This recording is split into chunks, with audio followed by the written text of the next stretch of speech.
सब लोग पाप धोने गंगा में उतरते हैं, तो ये पाप जाते कहाँ हैं?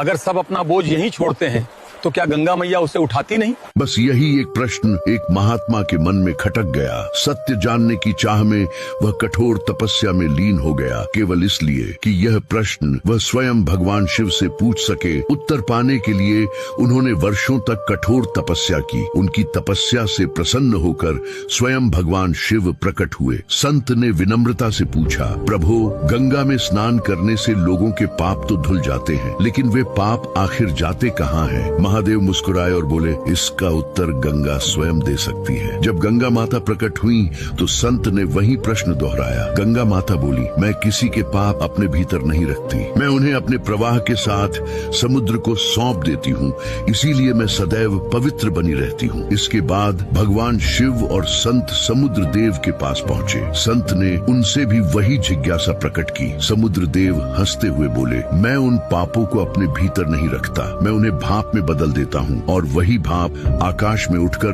बादलों का रूप ले लेती है। अब तीनों बादलों तक पहुँचे। बादल बोले, हम उन सबको वर्षा बनाकर फिर धरती पर लौटा देते हैं। वही जल खेतों में जाता है, उसी से अन्न उपजता है। फिर बादल ने गूढ़ बात कही, जब मनुष्य उस अन्न को ग्रहण करता है तो उसकी सोच, उसका भाव और उसका मन उसी अन्न की शुद्धता पर निर्भर करता है। यही कारण है कि शास्त्रों में कहा गया है, जैसा अन्न वैसा